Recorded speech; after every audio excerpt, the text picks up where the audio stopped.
Hi guys, welcome back to my channel. Please hit the like, subscribe and share because it really helps.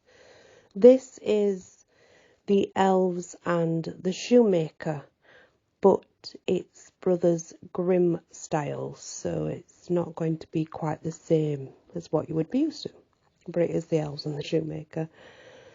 There was once a shoemaker who, through no fault of his own, had become so poor that at last he had only leather enough left for one pair of shoes. At evening, he cut out all the shoes which he intended to begin upon the next morning. There's an actual mistake in this book because it says he out, and it means he cut out all the shoes. So that's interesting. Since he had a good conscience on him that day, he intended he would begin early morning. He went to bed, lay down, said his prayers, and fell asleep. In the morning, when he had said his prayers and was preparing to sit down to work, he found the pair of shoes standing finished at his table. He was amazed and could not understand it in the least. He took the shoes in his hand and examined them more closely. They were so neatly sewn together, very neatly, and not a stitch was out of place, and no good work could come from anything but of a master's hand. Soon after, a purchaser came in, and he was very, very pleased with the shoes. He paid more than the ordinary price for them, so that the shoemaker was able to buy leather for 2 pairs of shoes with the money which he had got. He cut them out in the evening, and the next day, with fresh courage, was about for him, and he went to work. But he had no need to, for when he got up, the shoes were finished, and buyers were absolutely wanting these shoes. They were not lacking.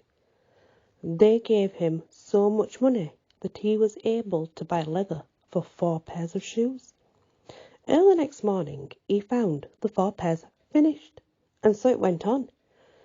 What he had cut out in the evening was finished in the morning, so that he was soon again in comfortable circumstances and had become a well-to-do man.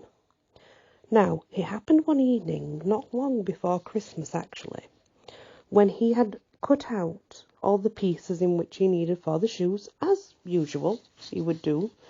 Then he had said his prayers and got into bed, as he would usually do.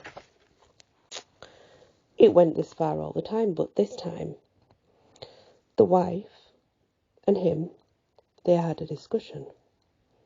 The wife said, "How it be if you were to sit up tonight to see who it is that lends such a helping hand?"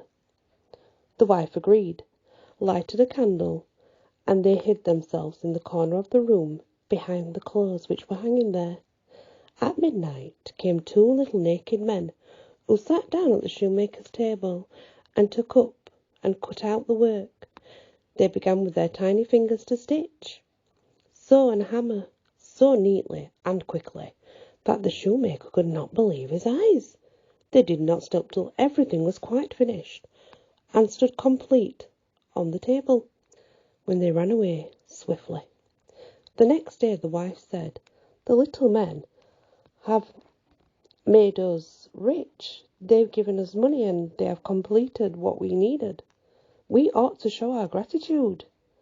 They were running about with nothing on and must freeze in the cold. Now I will make them little shirts, coats and waistcoats, and I will even knit a pair of stockings, and you shall make them each a pair of shoes." The husband agreed, and at evening, when they had everything ready, they laid out the presents on the table and hid themselves to see how the little men would behave. At midnight they came skipping in and were about to enter for work, but Instead of the leather ready cut out, they found the charming little clothes. At first they were surprised, then excessively delighted. With the greatest speed, they put on and smoothed down the pretty clothes, singing to themselves and each other, "Now we're boys so fine and neat, why cobble more for others' feet?" Then they hopped and danced about, and leapt over the chairs and tables and out of the door. Henceforward they came back no more, but the shoemaker fared well as long as he lived, and had good luck in his undertakings. There's the Grimm's traditional shoemaker, I guess. The Elves and the Shoemaker. Not very long, but it is the story when all's said and done. Thank you for listening, and many blessings.